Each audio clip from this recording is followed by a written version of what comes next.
আসসালামু আলাইকুম। এখন শুনবেন সংবাদ শিরোনাম। সামান্য উন্নতি হলেই খালেদা জিয়াকে বিদেশে নেওয়ার প্রস্তুতি, ভিসা, এয়ার অ্যাম্বুলেন্স নিয়ে আলোচনা। হাসপাতালে বিভিন্ন রাজনৈতিক নেতাদের ভিড়। দেশে ফেরার একক নিয়ন্ত্রণ হাতে নেই, আক্ষেপ তারেক রহমানের। সরকারের তরফে কোনো বাধা নেই জানালেন প্রেস সচিব। নিরাপত্তা হুমকি জড়িত ধারণা বিশ্লেষকের। মকে অংশ নেয়াদের বেশিরভাগই পড়েননি গণভোটের প্রশ্ন। সময়, কেন্দ্র, জনবল বাড়ানোর সিদ্ধান্ত নিতে কাজে লাগবে প্রতীকী নির্বাচন বলে জেইসি। লুটপাটকারীদের বিচার এবং ব্যবসায়ীদের দেশপ্রেমিক মনোভাবের তাগিদ রাজনীতিকদের। অর্থনৈতিক সম্মেলনে বিএনপি, জামাত, এনসিপি নেতাদের পরামর্শ। আধিপত্য বিস্তারকে কেন্দ্র করে ফরিদপুরের সালথায় বিএনপির দুই গ্রুপের সংঘর্ষ, দোকানপাট ও বসতবাড়িতে ভাঙচুর, আহত অর্ধশতাধিক। আসসালামু আলাইকুম। এতক্ষণ দেখছিলেন সংবাদ শিরোনাম, এখন দেখবেন বিস্তারিত। দর্শক, খালেদা জিয়ার শারীরিক অবস্থা এখনো অপরিবর্তিতই রয়েছে। সিসিইউতে নিবিড় পর্যবেক্ষণে চলছে তার চিকিৎসা। আমরা সারাদিনই সেই খবরাখবর আপনাদের জানিয়েছি। আমরা আবারও যুক্ত হতে চাই। খালেদা জিয়ার ব্যক্তিগত চিকিৎসক এজেডএম জাহিদ হোসেন এবং তিনি স্থায়ী কমিটির সদস্য বিএনপির, কিছুক্ষণ আগে তিনি ব্রিফিং করেছেন এবং ব্রিফিংয়ে তিনি যেটি জানিয়েছেন যে খালেদা জিয়ার শারীরিক অবস্থা বিগত কয়েকদিনের মতোই আছে, অর্থাৎ অপরিবর্তিত রয়েছে। এবং তিনি দাবি করেছেন যে এখানে সারা পৃথিবীর সব থেকে ভালো চিকিৎসার ব্যবস্থা তারা এখানে করছেন।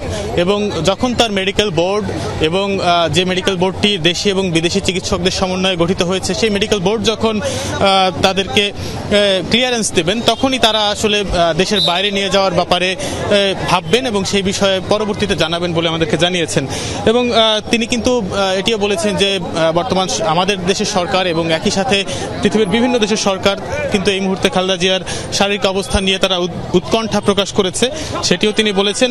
একই সাথে আপনি যে প্রশ্নটি করছিলেন যে বিএনপি যারা নেতাকর্মীরা রয়েছে তাদেরকে কিন্তু বিএনপির পক্ষ থেকে বারবারই অনুরোধ করা হয়েছে যাতে তারা এই জায়গায় এসে অবস্থান না করেন। কিন্তু আপনি দেখতেই পাচ্ছেন যে বিএনপির যারা নেতাকর্মীরা রয়েছে, বিভিন্ন অঙ্গ সংগঠনের নেতাকর্মীরা রয়েছে, একই সাথে অন্যান্য দলের যারা নেতারা রয়েছে তারাও কিন্তু হাসপাতালের সামনে ভিড় করছেন। আপনি প্ল্যাকার্ডের কথা বলছিলেন যে যাতে তারা এখানে অবস্থান না করে, সেই প্ল্যাকার্ড নিয়েও আসলে একটা বড় ভিড়ের এখানে তৈরি হয়েছে। মা খালেদা জিয়া গুরুতর অসুস্থ, তারপরও কেন দেশে ফিরছেন না বিএনপির ভারপ্রাপ্ত চেয়ারম্যান তারেক রহমান? সামাজিক মাধ্যমে এমন আলোচনার মধ্যে ফেসবুক পোস্টে তারেক রহমান নিজেই জানালেন দেশে ফেরার তীব্র আকাঙ্ক্ষা থাকলেও তা বাস্তবায়নে একক সিদ্ধান্ত গ্রহণের সুযোগ অবারিত ও একক নিয়ন্ত্রণাধীন নয়। এমন বিবৃতিতে নানা প্রশ্ন জন্মালেও কোনো ব্যাখ্যা দিতে রাজি হননি বিএনপি মহাসচিব। বাংলাদেশ থেকে লন্ডনের দূরত্ব প্রায় ৮,০০০ কিলোমিটার। এই যাত্রাপথ কয়েক ঘন্টার হলেও ভার্চুয়ালি মা খালেদা জিয়ার শয্যা পাশেই সন্তান তারেক রহমান। প্রত্যেক মুহূর্তে মেডিকেল বোর্ড থেকে চিকিৎসার যাবতীয় আয়োজনে নিবিড় যোগাযোগ বিএনপির ভারপ্রাপ্ত চেয়ারম্যানের। স্ত্রী ডাক্তার জুবাইদা রহমানও মেডিকেল বোর্ডের সদস্য। তবুও দেশে ফিরে মায়ের পাশে সশরীরে না থাকায় সামাজিক মাধ্যমে সমালোচনায় বিদ্ধ তারেক রহমান। সেই মতামতকে সম্মান জানিয়ে ফেসবুক পোস্টে মায়ের জন্য দোয়া চেয়ে নিজের অবস্থান ব্যাখ্যা করেছেন তিনি। সেখানে তিনি বলেন, এমন সংকটকালে মায়ের স্নেহ স্পর্শ পাবার তীব্র আকাঙ্ক্ষা যে কোনো সন্তানের মতো আমারও রয়েছে, কিন্তু অন্য আর সকলের মতো এটা বাস্তবায়নের ক্ষেত্রে আমার একক সিদ্ধান্ত গ্রহণের সুযোগ অবারিত ও একক নিয়ন্ত্রণাধীন নয়। স্পর্শকাতর এই বিষয়টি বিস্তারিত বর্ণনার অবকাশও সীমিত। রাজনৈতিক বাস্তবতার এই পরিস্থিতি প্রত্যাশিত পর্যায়ে উপনীত হওয়া মাত্রই স্বদেশ প্রত্যাবর্তনে আমার সুদীর্ঘ উদ্বিগ্ন প্রতীক্ষার অবসান ঘটবে বলেই আমাদের পরিবার আশাবাদী। আধিপত্য বিস্তারকে কেন্দ্র করে ফরিদপুরের সালথায় বিএনপির দুই গ্রুপের সংঘর্ষ হয়েছে, আহত অর্ধশতাধিক। শনিবার ভোর ৬টা থেকে বেলা ১১টা পর্যন্ত বালিয়াগুট্টি বাজার এলাকায় সংঘর্ষ হয়। স্থানীয়রা জানান, আধিপত্য বিস্তার নিয়ে দীর্ঘদিনের বিরোধ ছিল উপজেলা বিএনপির সাবেক সিনিয়র যুগ্ম সাধারণ সম্পাদক খন্দকার খায়রুল বাশার আজাদ ও স্থানীয় বিএনপি নেতা নুরু মাতাব্বুরের। এরই জেরে আজ সকালে দুই গ্রুপের সমর্থকদের মধ্যে ধাওয়া পাল্টা হয়। এক পর্যায়ে দুই গ্রুপের সংঘর্ষ বাধে। এ সময় ২০টির বেশি দোকানপাট ও বসতবাড়িতে ভাঙচুর চালানো হয়। পরে বেলা 11:30টার দিকে পুলিশ পরিস্থিতি নিয়ন্ত্রণে আনে। সংঘর্ষে দুপক্ষের 50 জন আহত হয়। তাদের ফরিদপুর মেডিকেল কলেজ হাসপাতাল সহ বিভিন্ন হাসপাতালে চিকিৎসা দেওয়া হয়েছে। ঘটনার পর এলাকায় অতিরিক্ত পুলিশও মোতায়েন করা হয়েছে। গণভোট সম্পর্কে বিন্দুমাত্র ধারণা না নিয়েই হ্যাঁ না ভোট দিয়েছেন ভোটাররা। কেউ জানেন না কোন বিষয়ে গণভোট, কেউ পুরোটা পড়তে অনাগ্রহী, আবার কারো হ্যাঁ না ভোট নির্ভর করছে দলের সমর্থনের ওপর। ইসি আয়োজিত মক ভোটের চিত্র এটি। সিইসি জানান, মক ভোটের ফলাফলের ওপর ভিত্তি করে সময়, ভোট কেন্দ্র, জনবল সহ যাবতীয় লজিস্টিক্স সমন্বয় করা হবে। গণভোটের প্রচারণা বাড়াতে সরকার ও ইসি একসাথে কাজ করবে এবং নির্বাচনের সুষ্ঠু পরিবেশ নিশ্চিত করবে ইসি। জাতীয় সংসদ নির্বাচন এবং গণভোট একদিনে আয়োজনের কারণে আগেই চ্যালেঞ্জগুলো শনাক্ত করতে চাইছে নির্বাচন কমিশন। মক ভোটের ফলাফল বিশ্লেষণ করে কোথায় এবং কিভাবে সমন্বয় করতে হবে তা নির্ধারণ করবে ইসি। মক ভোটিং হলেও উৎসবমুখর ছিল পরিবেশ। নির্বাচনী পরিবেশ সুষ্ঠু রাখতে আইন শৃঙ্খলা রক্ষাকারী বাহিনীর উপস্থিতি ছিল চোখে পড়ার মতো। সকাল 8টা থেকে শুরু হয় ভোট গ্রহণ। ভোটার স্লিপ সংগ্রহের জন্য ভোট কেন্দ্র শেরেবাংলা সরকারি বালিকা উচ্চ বিদ্যালয়ের বাইরে 6টি বুথ স্থাপন করা হয়। নারী ও পুরুষদের জন্য পৃথক 4টি ভোট কক্ষ রাখা হয়েছিল। শুরুতে কম থাকলেও 10টার পর বাড়ে ভোটার। ত্রয়োদশ জাতীয় সংসদ নির্বাচনের প্রস্তুতি উপলক্ষে এই মক ভোটের আয়োজন করে কমিশন। ভোটার সংখ্যা 500 বিবেচনায় নিয়েই ছিল প্রস্তুতি। শুরুতে কিছুটা বিশৃঙ্খলা দেখা দেয়, কারণ কেন্দ্রের ভেতরের আইনকানুন সম্পর্কে জানতেন না আইন শৃঙ্খলা বাহিনীর সদস্যরা। দীর্ঘ সময় দাঁড়িয়ে থাকতে হয় ভোটারদের। নিয়ম অনুযায়ী হয়েছে, স্বচ্ছ ভোট হয়েছে। এর চেয়ে আরো একটু ভালো হবে, কারণ প্রশাসন থাকবে আর নিরাপত্তা থাকবে। একজন মানে আমার ভোটটা আমি যদি স্বাধীনতাভাবে না দিতে পারি তা তো হলো না। সময় তো মনে বেশি লাগবে, আমরা অনেকক্ষণ দাঁড়িয়ে আছি, লাইন আগাচ্ছে না। গণভোট সম্পর্কে জানেনই না বেশিরভাগ ভোটার।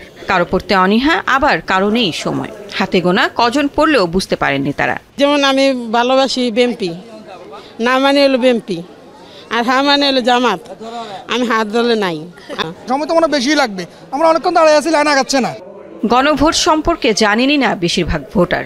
কারো পড়তে অনীহা, আবার কারো নেই সময়। হাতে গোনা কজন পড়লেও বুঝতে পারেননি তারা। যেমন আমি ভালোবাসি বিএনপি, না মানে হলো বিএনপি, আর হ্যাঁ মানে হলো জামাত। আমি হাত দলে নাই। আমাদের প্ল্যানিংয়ে যে গ্যাপসগুলো আছে, যে ঘাটতিগুলো আছে, এগুলো আমরা আজকে প্র্যাকটিক্যাল অভিজ্ঞতার ভিত্তিতে আমরা এগুলো মিট আপ করে ফেলবো। সরকার এবং ইলেকশন কমিশন মিলে ব্যাপক প্রচারণা চালাবে এই গণভোট নিয়ে। গণভোটের যে বিষয়গুলো, এটা আমাদের একটা প্রচারণার বিশাল অংশ জুড়ে থাকবে। লুটপাটকারীদের শাস্তি দিতে হবে, কিন্তু তাদের প্রতিষ্ঠান বন্ধ করলে বেকারত্ব বাড়বে। তাই যে কোনো সিদ্ধান্ত নেওয়ার আগে বিষয়টি খেয়াল রাখার পরামর্শ বিএনপি মহাসচিব মির্জা ফখরুল ইসলাম আলমগীরের।